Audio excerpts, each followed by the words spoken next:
Hey guys, so by now you've probably heard about the latest drug scandal that has really taken Korea by storm.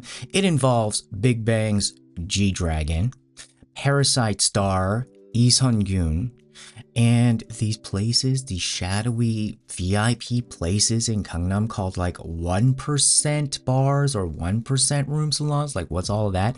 And then why do we have the dairy princess, the chaebol granddaughter, basically, like, you know, when you see those K-dramas and you see those kids of like the conglomerate owners, why do we have the one that's always involved in this, you know, back to Burning Sun?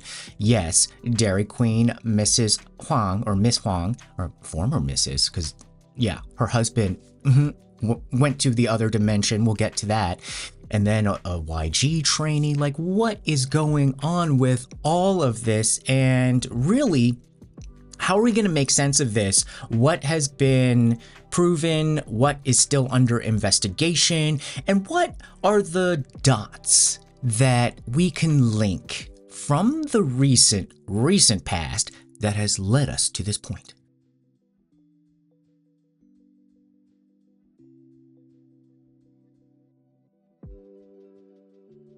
So if you're newly coming into this story, you probably came in through G-Dragon.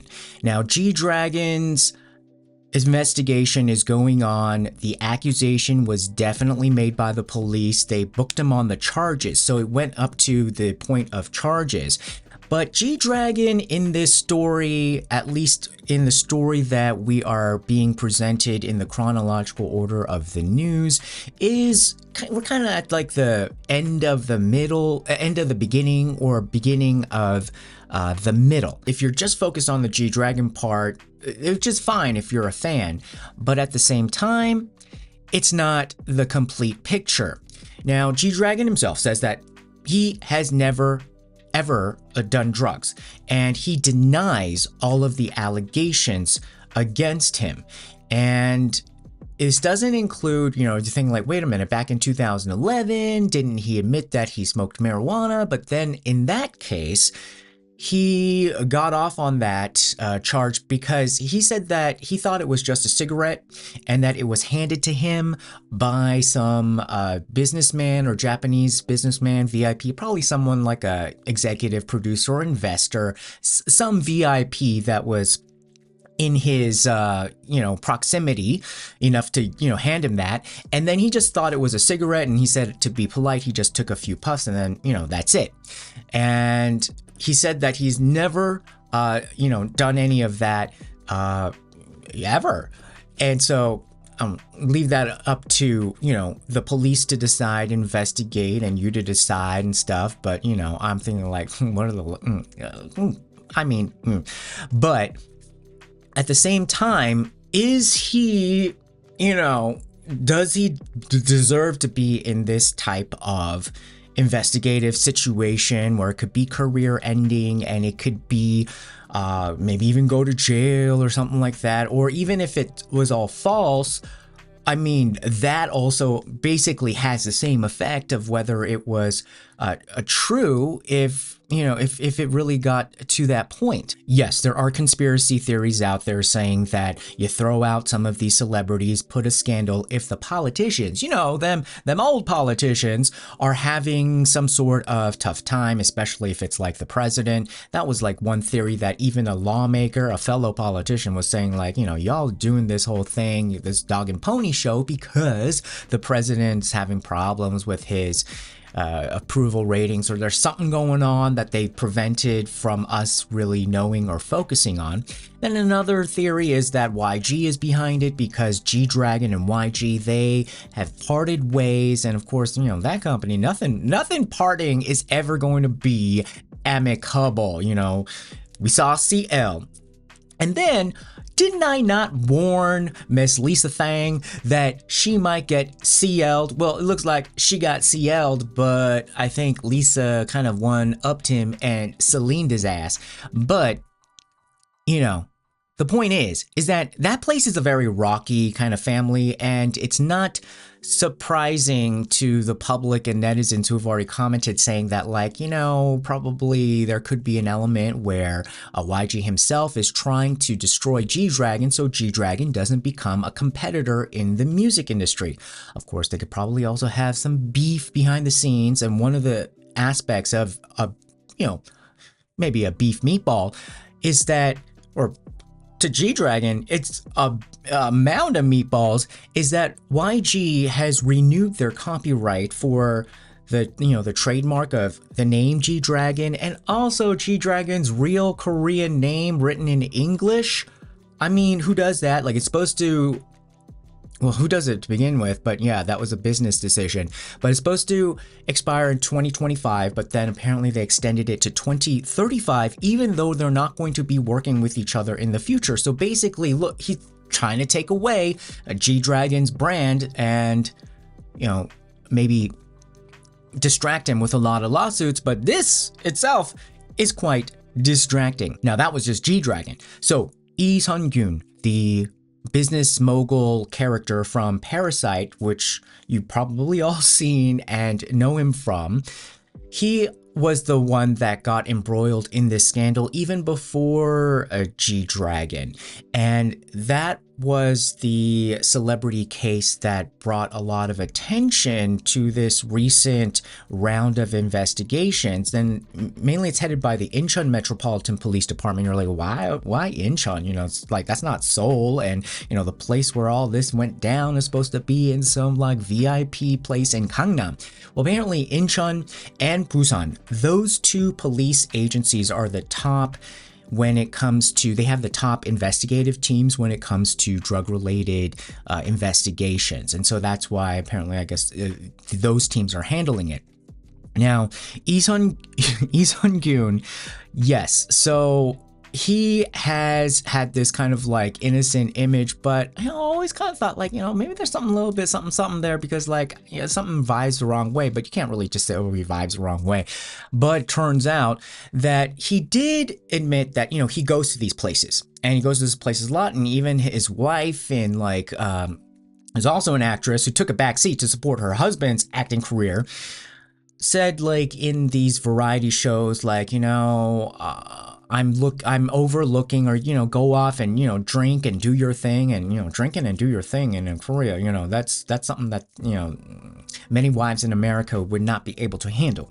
And so he does go to these things, this membership only drinking establishment. Well, in the Korean word that you'll always hear is essentially entertainment establishment, and essentially that means almost yes, bars, restaurants, clubs go under that category, but really, like, when they're talking about when things go down, it is like a room salon. And if you don't know what a room salon is, I have a whole video series on what goes down there, like why the room salon has gotten a lot more dangerous. Already did those videos, but this case goes to show again that it's getting even more dangerous, and even the 1% that's supposed to be protected somewhat in these kind of environments, actually it's probably the most dangerous for them. A quick test of Lee Sun-kyun for drugs when he went to the police station for questioning turned out negative, but apparently they said they have to, send it to like a laboratory to get more of the comprehensive results. But even if he did it but didn't do it in the last 2 weeks, they say, like, it doesn't really show up. It depends on what he did. So he's being accused of weed and improper use of prescription drugs. G-Dragon is being accused of just illegal drugs. So I guess weed is its own category. And then prescription drugs is basically, things that are legally manufactured but have to be used in a certain way prescribed by an honest doctor. That is a category. And then the other category is like, basically stuff that's not supposed to be even manufactured and then let alone used. So in Korea, the in terms of the investigation and your punishment, the what matters, like, what did you take? What category does it go under? And then how many times? So the number of times is critical. And that, I think, it becomes very important to this story that they're really not telling you, which we'll go into a little bit later. But just remember, the number of times is critical, when you're basically going before the judge and you're going to be handed a punishment.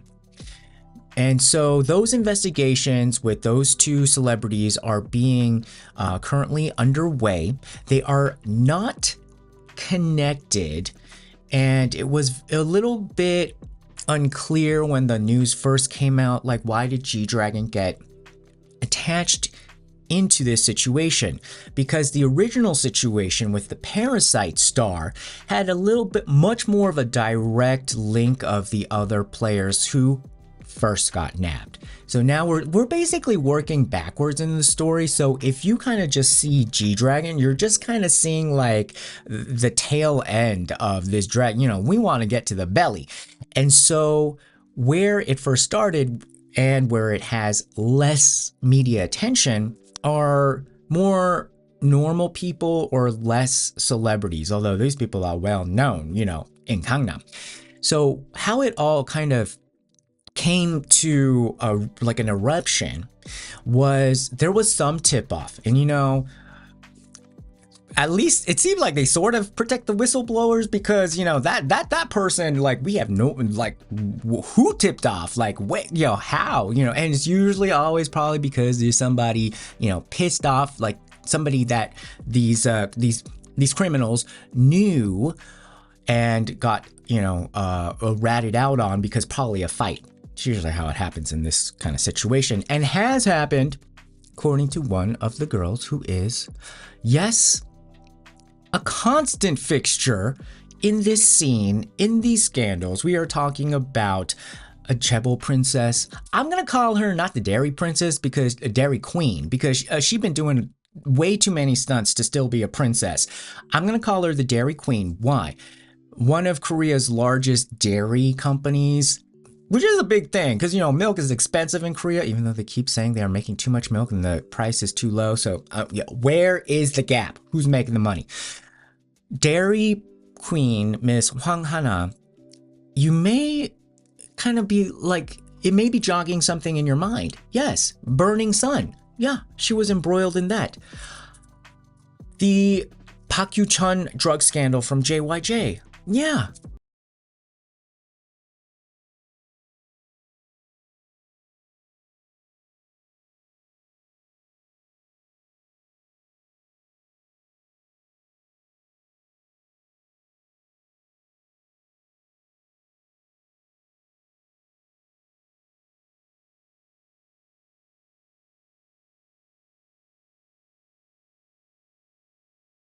Lee Sun-kyun. And so in that situation, she essentially was a manager, and if you remember from the Burning Sun scandal, they called a lot of these people who worked at these clubs MDs. I think it's something like a managing director or something. I don't know, MD. Basically, if you hear the word MD in a nightlife situation in Korea, it's essentially like your VIP hotline into entertainment establishment. So in the Burning Sun case, it would be a club. Maybe they would make sure you would always have a room, because you got to have a room. You can't just be standing. You can't have a table. You got to have a room if you're a VIP. And then in the Burning Sun scandal, that wasn't enough. In the old days, that was pretty much like enough. You get your room, you get, whatever nice alcohol or something, and you have, just a measure of service. Now, this went with the Burning Sun scandal, we saw it just went all off the rails, where these MDs were supplying illegal substances. And then the biggest part of it that got exposed, that was really shocking, especially to me, was that they were arranging essentially assault, or spiking drinks. And then these girls who went to the club would wake up in like motels or other places and not know what happened and just totally taken advantage of. And the thing that really shocked me was that these were actual ordinary customers. Like, they were not the working girls. So that's the other part of the whole MD thing in the old days. That was like, okay, you get your room. Yeah, you like maybe like interact, or if it's a club situation, you interact or flirt, and they called it booking when they, just forced mingling, between, the people who wanted to mingle. And then also maybe arrange hired girls to just sit with you, and then maybe you decide, what you're gonna do afterwards. And so that was kind of the old days, where it was more of like, if there was a victim in that situation, it was more of a working girl who was perhaps victimized. This shocking thing about the whole Burning Sun thing was that, like, it was normal people who just decided, oh my God, I'm here in Korea, I'm gonna go to a club. Or, girls in Korea, like, oh my God, I'm gonna go to Gangnam and go to a club. It's a totally different world there. Anyway, so then they shut that down, right? And then so what became, people are calling this new place mini Burning Sun. Yeah. So it's essentially like the same type of business model got adapted to this place called 1%, which means 1%, which has always been around. So this is what I'm saying, is that like these institutions, so if you're kind of looking at like, oh, well, they went to this type of place and you sort of already know about it, it's not the same as it was in the past, because it's gotten a lot more, it seems like a lot more intense and dangerous. So y'all know what, well, you guys don't really know. If you don't know what a room salon is, got all the other videos, got all, how the room salon girls be, playing a lot of like more dangerous games these days. But anyway, so room salon essentially, in its very fundamental form, looks like a karaoke lounge. Just, if you had a very fancy, or not even fancy, just a karaoke place and a room salon, you wouldn't really be able to tell the difference. The difference is in the room salon, it's definitely required and expected that it's not just karaoke with your friends, it's karaoke with your friends or whoever you came with, and some girls to sit next to you. And I mean, that's where the gray zone is, and that's where the public acceptance is very gray, because it could totally be where, like, literally just sitting next to you. It could literally be you're even kind of ignoring the girl, and if you girls are wondering like, what's the point? There's some still kind of value, or like something that's worth it to these guys, even if they don't interact with the girl. Just having a nice, pretty girl sit next to you, where these girls can make money. Now, the thing is, and then it can go to wild and crazy places, which is where it's going now, which is where it's becoming a little bit more of a dangerous situation. So that's the general room salon, and it varies by prices. So you can get a real ratchety room salon with helpers that are not like, the most glamorous. And then you have this situation called the 10 Poodle, which basically means percent. And that doesn't mean like the top 10% of people, like, the income, the money makers in Korea. It's the girls. It's like, out of all the working girls, this is like the top 10%. So these are the prettiest, these are the most, kind of even intelligent. And then you have 1%. Doesn't mean top 1% of men in Korean society. It basically means like the top 1% of them working girls. Working girls, like, you get models and stuff. Or now that's where it becomes a very even more exclusive VIP quiet kind of situation, because some of these 1% places will hire like actual non-working girls that are working. So for example, like even like celebrities or celebrities that are not, they didn't really make it to they're kind of in between. Or I've even heard like even like flight attendants or models or like just other people who are in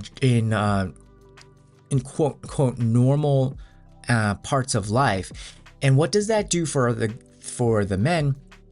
It kind of, I think, fulfills a fantasy in a sense, like, you know, it's not just some like working girl who has like, you know, nothing up here. It's sort of like a fantasy of like having a girlfriend who is, you know, not only hot but accomplished and, you know, can talk. So there's kind of a different environment. Or it's just totally like hot, like, you know, don't matter what, just like the 1%. So imagine like whatever somebody, you know, who's, they call it the water business, even though it's like, you know, the working girl business they're selling, but they're selling water, you know, they're selling the top 1% of the water.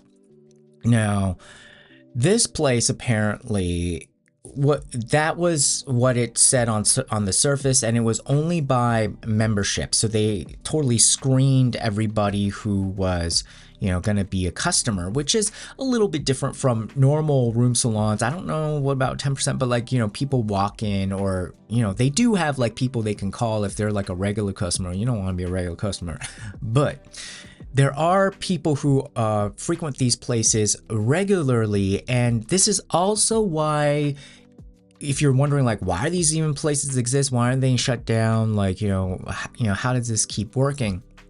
Like I said, there's kind of a gray zone of like, it could be a situation where nothing really happens. It's just literally like, you know, like you hire the office temp and they just sit, you know, the pretty secretary just sits there in the office. Maybe she don't do anything. And it's also because it is sort of like an office in some situations, in a lot of situations where they try to justify it. In this case, just to have a room, it was like probably like $10,000 or something like that, like maybe for like 4 guys and then like 4 girls, and then I think you have to pay on top of that the fee for the girl. And so this was a very expensive place. Now, where, you know, if like, you know, if husbands are saying like, oh yeah, we had to go there because of work. In a lot of cases in Korea, especially back in the old days, maybe a little bit less so now, that is where essentially you solidify the business deal relations.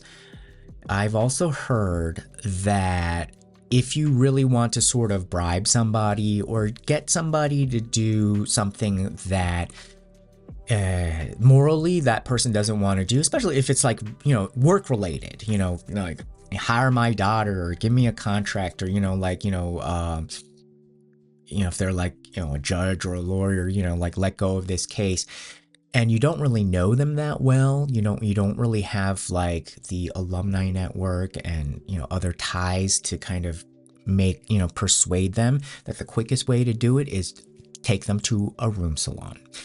And so it has a very highly charged business function. So usually like you build, you know, if you're in that game of just like getting favors and like, you know, whatever, if it's like outright corruption or just gray zone corruption, usually it's like from long-standing relationships. But you're like, I need something to go my way really quickly. I don't know this dude. I don't know these people. Take them to a room salon apparently.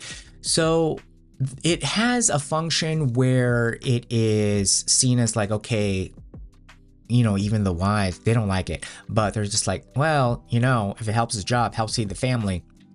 So it's commingled in a lot of objectives where people see a value in it. Now, what has I think changed, especially in that we can see in this case, is that you know, in that old model, the working girl was the one that was most disadvantaged,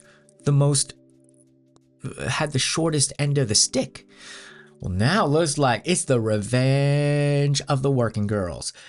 And in this case with the Parasite star, where it can eventually, lead to is that he got blackmailed out of like $350,000. And how was he blackmailed? Okay, if it was like an old style room salon, even 1%, he just went there, drank, sang with those friends, maybe something went down, in the room even.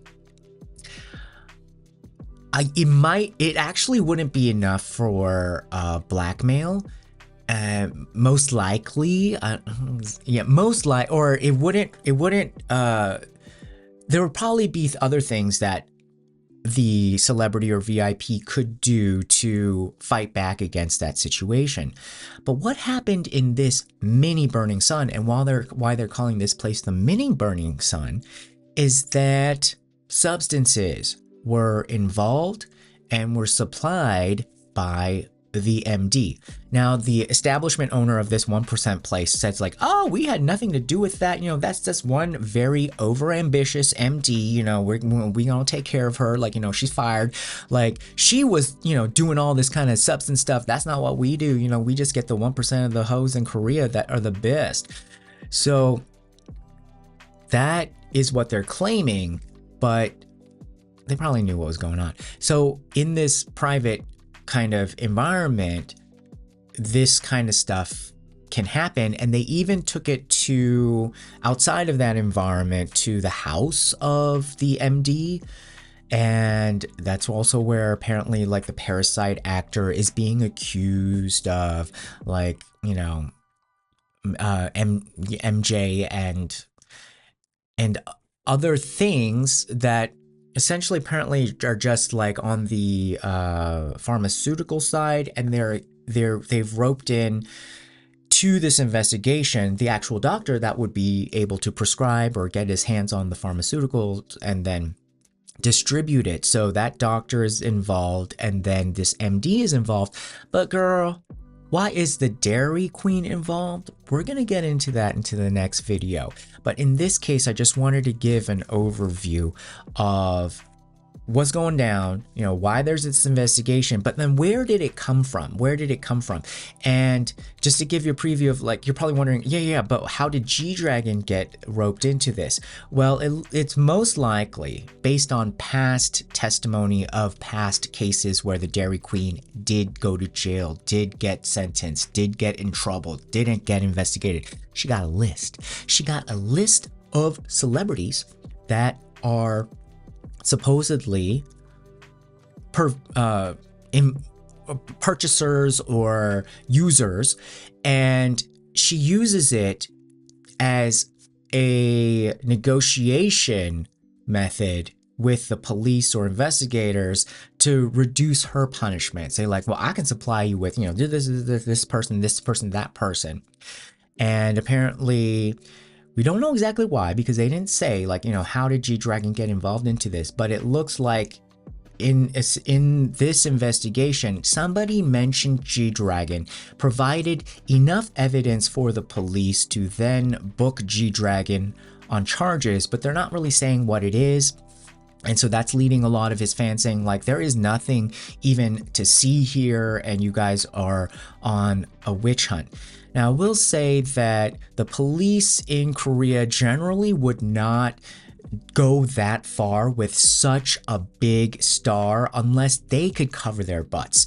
Because if there is really not enough sufficient evidence, then essentially that police chief, all the people, underneath them, all of them are going to suffer career-wise. And, it's not about like the actual justice or criminal, it's about their careers. And so they really wouldn't do that unless the gravy on the other side, that if it really was a meritless investigation, that gravy has to be real good. And they probably had to go to a real good room salon to be convinced to bring false charges against G-Dragon. So that's why in this situation, unless they're really being bribed, and I could see that, by the Dairy Queens entourage, family, essentially to save the dairy business, because this is now too many times for the Dairy Queen. So in order to cover that up, maybe they were able to provide an amount large enough for them to bring false charges. But at the same time, even if that were the case, they have to have something. And it could be a situation where the something is just speculation and also just a claim that one of these people who are currently under investigation have said, because that's part of the game. It's just like, okay, police are like, all right, well, maybe we'll be nicer to you if you supply us with more people, more names. And then they even seize the phones and records, and so they can kind of see the network of who is involved. G-Dragon says, to recap, G-Dragon says he's innocent, and he says that he's going to comply with all the police investigation, go through any kind of test. He says he's totally innocent, and he's going to do anything, resolve any questions with the public and the investigators. Lee Sun-kyun already went in for his test, and people thought like it was supposed to also be questioning, no? And he didn't really say anything about the charges, and so that's a smart move on his part, but that doesn't make him look that innocent. Because if the tests come out negative, then he'll say like, I don't know what you're talking about. This is just crazy. The test came out negative. So, y'all just need to go away. Or if it does turn out that there was evidence in the test, then he might have to, his lawyers will probably, guide him on what to do in that scenario. And that's essentially where that's at. They're going to continue to investigate. So that's why I think we should hold off on any judgment with the two celebrities per se, or not focus the most amount of kind of attention onto the celebrity part. But really, hey, there is a part behind the screen. And what I don't like is that they're throwing out these celebrities out in front to cover the people who were initially booked on charges and being investigated. So the more celebrities are thrown out there, then the easier it is for them to kind of slip through the legal system. So we're going to be going over the Dairy Queen in the next video. But I just wanted to give you an update. G-Dragon says he's innocent. Lee Sun-kyun kind of quiet, but his initial quick reagent test came out negative. So, what do you guys think? It's crazy. Anyhow, leave your comments below, like, share, and subscribe, and I'll see you again next time. Bye-bye.